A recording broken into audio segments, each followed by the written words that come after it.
समरूप त्रिभुजों के क्षेत्रफलों का प्रमेय, ये आपने पिछले लेक्चर में किया था। समरूप त्रिभुजों के क्षेत्रफलों का प्रमेय, इसको सिद्ध किया था। बहुत इंपॉर्टेंट प्रमेय है, इसको बार बार प्रैक्टिस कर लीजिए। उसी से रिलेटेड आपका प्रश्न संख्या 1.4 है, तो प्रश्न संख्या 1.4 का रिवीजन आज हम लोग करेंगे। तो थोड़ा सा मैं फटाफट बता देता हूँ जिससे आप उसको अच्छे से सॉल्व कर सकें। दो समरूप त्रिभुजों की संगत भुजाओं का अनुपात 3:5 हो तो उनके क्षेत्रफलों का अनुपात ज्ञात करो।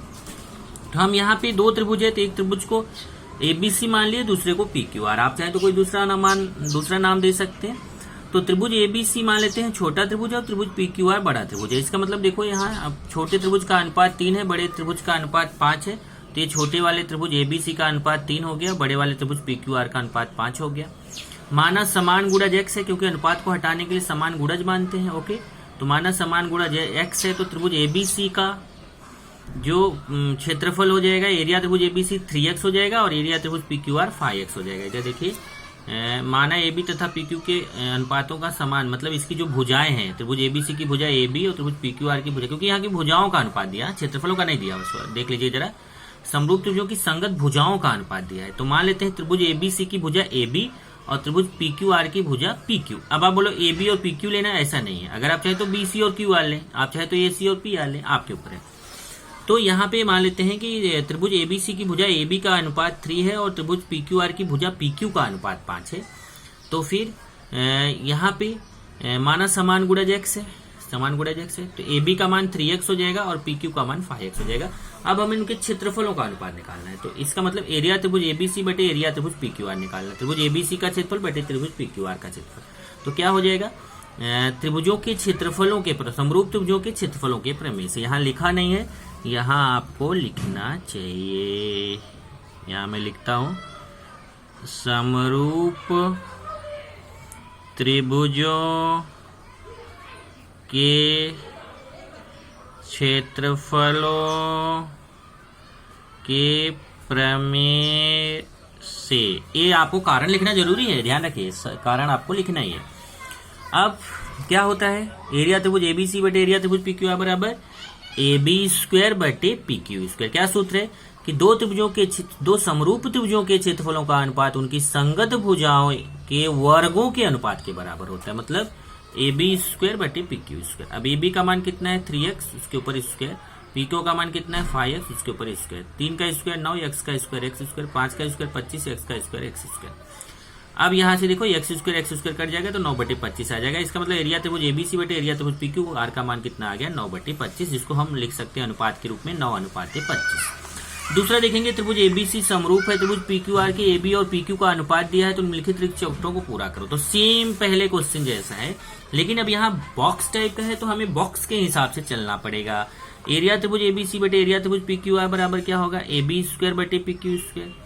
अब यहाँ पे देखो इन्होंने डायरेक्ट लिखा है 2 का स्क्वायर बटे 3 का स्क्वायर। वैसे इनको 2/3 का स्क्वायर लिखना चाहिए, लेकिन बॉक्स टाइप का है तो हमें इनके हिसाब से चलना पड़ेगा। और 2 का स्क्वायर 4 होता है, 3 का स्क्वायर 9 होता है। तो यहाँ देखिए वही किया है, AB स्क्वायर यहाँ बॉक्स में आएगा PQ स्क्वायर, और यहाँ 2 का स्क्वायर 4 आएगा, 3 का स्क्वायर 9। ऐसे ही तीसरा AB बॉक्स टाइप का है तो बॉक्स के हिसाब से चलना पड़ेगा। ये त्रिभुज एबीसी समरूप है त्रिभुज पीक्यूआर के, एरिया त्रिभुज एबीसी 8 दिया है, एरिया त्रिभुज पीक्यूआर 125 दिया है, तो निम्नलिखित चौकटों को पूरा करो। तो एरिया त्रिभुज एबीसी बटे एरिया त्रिभुज पीक्यूआर बराबर, अब यहाँ एरिया त्रिभुज पीक्यूआर आ जाएगा। ठीक है, ये देखिए त्रिभुज पीक्यूआर बराबर यहाँ कितना दिया है, इसका मान 80 दिया है, इसका 125 दिया है। 80/125, इसको काटेंगे 80/125 जो है ना 5 से कट जाएगा। 80 को 5 से काटेंगे तो 16 आएगा, 125 को 5 से काटेंगे तो 25 आएगा। तो देखो 80 को 5 से काटेंगे तो 16 आएगा, 125 में 5 का भाग देंगे तो 25 आएगा। देखिए इसको काट के 16/25 आया, तो इस बॉक्स में 16 आएगा, यहाँ 25 आएगा। अब हम जानते हैं कि ये एरिया त्रिभुज एबीसी बटे एरिया त्रिभुज पीक्यूआर का मान होता है AB स्क्वायर बटे PQ स्क्वायर। ये जो 16/25 आएगा ये AB स्क्वायर बटे PQ स्क्वायर का मान आएगा। ध्यान से समझना, सूत्र से क्या होता है, एरिया त्रिभुज एबीसी बटे एरिया त्रिभुज पीक्यूआर बराबर AB स्क्वायर बटे PQ स्क्वायर। तो AB स्क्वायर बटे PQ स्क्वायर का मान 16/25 है। तो वो देखिए यहाँ समझाया है संकेत में कि ये AB स्क्वायर बटे PQ स्क्वायर होता है। इसका मतलब AB स्क्वायर बटे PQ स्क्वायर का मान 16/25 के बराबर आ गया। रफ वर्क है, रफ वर्क। तो जब वर्गमूल लेंगे तो AB बटे PQ का मान कितना हो जाएगा, 16 का वर्गमूल 4 और 25 का वर्गमूल 5। तो यहाँ पे कितना आ जाएगा, AB बटे PQ का मान 4/5। चौथा देखेंगे त्रिभुज एलियम समरूप त्रिभुज पी क्यू आर 9 गुणे एरिया त्रिभुज पी क्यू आर बराबर 16 गुणे एरिया त्रिभुज एलियम क्यू आर 20 दिया तो एमएन ज्ञात करना। अब यहाँ देखिए त्रिभुज एलियम समरूप है त्रिभुज पी क्यू आर के, और ये दिया हुआ 9 गुणे एरिया त्रिभुज पी क्यू आर बराबर 16 गुणे एरिया त्रिभुज एलियम। तो यहाँ से क्या क्या देखिए, ये 16 का गुणा है। ये पहले तो ये ध्यान से देखना, यहाँ एरिया त्रिभुज पी क्यू आर यही थोड़ा आगे पीछे किया है।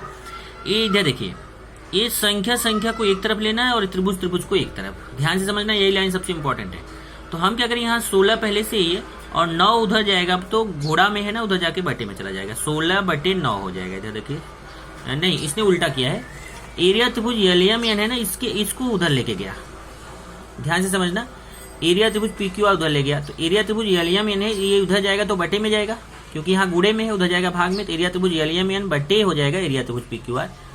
और इधर 9 पहले से ही है, 16 इधर आएगा तो बटे में आएगा। आप क्या करो, आप थोड़ा, मुझे लगता है कि ये ज्यादा उल्टा पुल्टा कर दिया, आप ऐसा सीधा सीधा करो, एरिया त्रिभुज पी क्यू आर ए इधर लेके आओ, बटे एरिया त्रिभुज एलियम बराबर 16/9, तो भी चलेगा, नो प्रॉब्लम। आप ऐसा भी कर सकते हो, दोनों सही है, ए भी राइट है, गलत नहीं है। मतलब इसमें क्या किया है कि इन्होंने पी क्यू आर को उस तरफ ले गया बटे में और 16 को इधर ले आया बटे में, तो ये आ गया। अब एरिया त्रिभुज एलियम बटे एरिया त्रिभुज पी क्यू आर क्या हो जाएगा, इसकी भुजा क्यू आर है, इसका एम एन है, क्यू आर तो एलियम का एम एन स्क्वायर बटे क्यू आर का क्यू आर स्क्वायर। अब इसका मान रख दिया, इसका मान 9/16 है, 9/16 रख दिया, वर्गमूल ले लिया, 3/4 आ गया। तो ये एम एन बटे क्यू आर का मान 3/4 आ गया, क्योंकि स्क्वायर हट जाएगा ना, जब वर्गमूल लेंगे तो इधर स्क्वायर हट जाएगा, 9 का वर्गमूल 3 और 16 का 4। अब यहाँ पे देखो क्यू आर का मान दिया है 20, क्यू आर का 20 रख के तिरिया गुणा कर लिया, हमें एम एन का मान आ गया। 5वां क्वेश्चन भी ऐसे ही देखेंगे, तो समरूप त्रिभुजों के क्षेत्रफल दिए गए हैं। ये छोटे त्रिभुज की एक भुजा की लंबाई 12 सेमी हो तो बड़े त्रिभुज की संगत भुजा की लंबाई ज्ञात करो। देखो इसमें एक छोटा एक बड़ा है, तो ये 225 वर्ग सेमी वाला त्रिभुज बड़ा है, 81 वर्ग सेमी वाला त्रिभुज छोटा है। तो माना 2 त्रिभुज है, त्रिभुज एबीसी त्रिभुज पीक्यूआर, त्रिभुज एबीसी है त्रिभुज पीक्यूआर से बड़ा, मतलब एबीसी बड़ा है पीक्यूआर छोटा है, हमने मान लिया। तो त्रिभुज एरिया त्रिभुज एबीसी 225 हो जाएगा और एरिया त्रिभुज पीक्यूआर कितना हो जाएगा, 81 हो जाएगा। और इसमें जो छोटे त्रिभुज की भुजा है वो 12 सेमी है, तो हमें बड़े त्रिभुज की भुजा निकालनी है। तो छोटे त्रिभुज की भुजा, अब छोटा त्रिभुज कौन है, देखो पीक्यूआर है, पीक्यूआर की भुजा 12 सेमी, पीक्यू 12 सेमी दिया है, उसके संगत त्रिभुज एबीसी की भुजा ए बी निकालना है। तो सूत्र वही है, एरिया त्रिभुज एबीसी बटे एरिया त्रिभुज पीक्यूआर बराबर एबी स्क्वायर बटे पीक्यू स्क्वायर। फिर इसका मान रख दिया 225/81, इसका एबी स्क्वायर, इसका पीक्यू का मान 12 का स्क्वायर। अब इधर देखिए वर्गमूल लेने पर, वर्गमूल लेंगे तो 285 का वर्गमूल, 225 का वर्गमूल 15 होता है, 81 का 9 होता है, एबी स्क्वायर का स्क्वायर हट जाएगा, 12 स्क्वायर का स्क्वायर हट जाएगा, तिरिया गुणा करके हम एबी का मान निकाल लेंगे। समबाहु त्रिभुज एबीसी और डीईएफ में एरिया त्रिभुज एबीसी अनुपात एरिया त्रिभुज डीईएफ दिया 1/2, एबी 4 दिया, डी की लंबाई ज्ञात करो। सबसे पहले तो आपको ये बताना है कि यहाँ पे देखो अभी तक आपने 5 क्वेश्चन में, पांचों क्वेश्चन में दिया रहता था कि दोनों त्रिभुज समरूप हैं। अब 6वें 7वें क्वेश्चन में नहीं दिया है कि दोनों त्रिभुज समरूप हैं, तो पहले हमें उन दोनों त्रिभुजों को समरूप दिखाना पड़ेगा। तो त्रिभुज एबीसी और त्रिभुज डीईएफ में दोनों समबाहु त्रिभुज हैं, और हम जानते हैं त्रिभुज एबीसी का समबाहु त्रिभुज का प्रत्येक कोण 60 अंश होता है, तो कोण ए कोण बी कोण सी भी 60 अंश होगा, इधर कोण डी कोण ई कोण एफ भी 60 अंश होगा, ये 60 अंश के होंगे। तो इसका मतलब कोण ए कोण डी के बराबर है, कोण बी कोण ई के बराबर, कोण सी कोण एफ के बराबर है। तो दो ही लिया, कोण ए कोण डी के, कोण बी कोण ई के, प्रत्येक 60 अंश, यहाँ अंश है। इसका मतलब कि दोनों त्रिभुज क्या हो गए, समरूप हो गए। त्रिभुज एबीसी समरूप हो गया त्रिभुज डीईएफ के, कौन सी कसौटी से, को कसौटी से। आप चाहे तो तीनों अगर समान दिखाते हो तो को कसौटी कर देना। जब दो त्रिभुज समरूप होते हैं तो उनकी संगत भुजाओं का अनुपात समान होता है। अब देखिए एरिया त्रिभुज एबीसी बटे एरिया त्रिभुज डीईएफ का मान दिया है 1/2, तो इसका मान रख देंगे 1/2। एबी स्क्वायर, एबी का मान 4 दिया, डी का निकालना, तो एबी का मान देखो 4 का स्क्वायर, डी का निकालना है।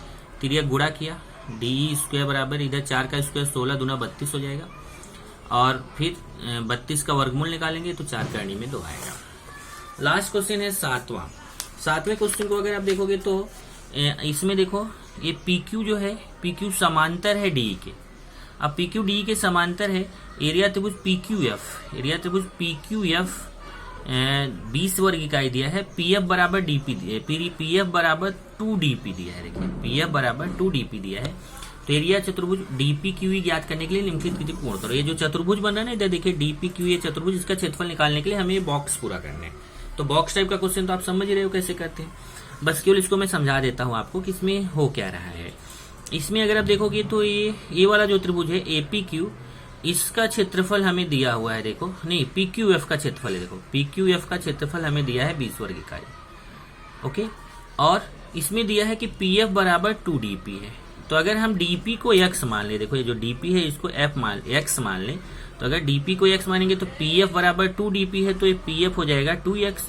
तो ये पूरा df कितना हो जाएगा, x में 2x जोड़ेंगे तो पूरा df 3x हो जाएगा। वही देखो यहाँ किया है dpx pf 2x, तो df बराबर dp प्लस pf हो जाएगा। तो dp का मान x और pf का 2x, x प्लस 2x जोड़ के 3x हो जाएगा। ये पूरा कितना हो जाएगा, 3x हो जाएगा। तब यहाँ पे हम ये जो दो त्रिभुज बन रहे हैं, देखिए एक त्रिभुज ये एफ पी क्यू ये छोटा त्रिभुज बन रहा है, एक एफ डी ई ये बड़ा त्रिभुज बन रहा है। दोनों त्रिभुजों को समरूप दिखाएंगे। तो यहाँ देखिए एफ डी ई और एफ पी क्यू में ये देखो ए कोण इस कोण के बराबर संगत कोण, ए कोण इस कोण के बराबर संगत कोण। देखिए संगत कोण, तो कोको कसौटी से दोनों त्रिभुज, ये जो छोटा त्रिभुज है और ये बड़ा त्रिभुज है पूरा, ये दोनों कोको कसौटी से समरूप हो जाएंगे। जब दो कोको कसौटी से दोनों त्रिभुज समरूप हो जाएंगे तो हम यहाँ पे लगा सकते हैं समरूप त्रिभुजों के क्षेत्रफलों का प्रमेय। क्या होता है समरूप त्रिभुजों के क्षेत्रफलों के प्रमेय से, एरिया त्रिभुज एफ डी बटे एरिया त्रिभुज एफ पी क्यू बराबर इसकी भुजा का स्क्वायर बटे इसकी भुजा का स्क्वायर। ओके, तो इसकी भुजा देखेंगे तो ये देखो पहले कौन सा है, पहले एफ डी ई है, एफ डी ई बड़ा वाला त्रिभुज, इसकी भुजा एफ डी हो जाएगी और एफ पी क्यू की भुजा एफ पी हो जाएगी। तो यहाँ एफ डी यहाँ एफ पी, यहाँ देखिए एफ डी या डी एफ स्क्वायर बटे पी एफ स्क्वायर। फिर मान रख दिया, इसका मान भी पता है, इसका मान भी पता है, ये 9x स्क्वायर आएगा, ये 4x स्क्वायर, x स्क्वायर करके 9/4 आ जाएगा। तब क्या करेंगे, फिर इसमें मान रख देंगे। देखो यहाँ पे एरिया त्रिभुज एफ डी, ध्यान से देखना, एरिया त्रिभुज एफ डी बराबर ये 9/4 है और ये उधर जाके गुणा में चला जाएगा, क्योंकि भाग उधर जाके गुणा में चला जाएगा। और इसका मान 20 दिया, फिर 4 से काटेंगे, 4 × 5 = 20, 5 × 9 = 45 आ जाएगा। तो जब देखो ये पूरा बड़े वाले त्रिभुज का क्षेत्रफल 45 आ गया और छोटे वाले त्रिभुज का क्षेत्रफल 20 दिया है, तो पूरे 45 में से ये 20 माइनस कर देंगे तो हमें चतुर्भुज का क्षेत्रफल मिल जाएगा। वही देखिए यहाँ क्या है, 45 में से 20 माइनस करेंगे तो चतुर्भुज का क्षेत्रफल मिल जाएगा 25। इस तरीके से आपको ये क्वेश्चंस करने हैं, ध्यान से समझ के कीजिए और ये सातों क्वेश्चन आज आपको कर लेना है।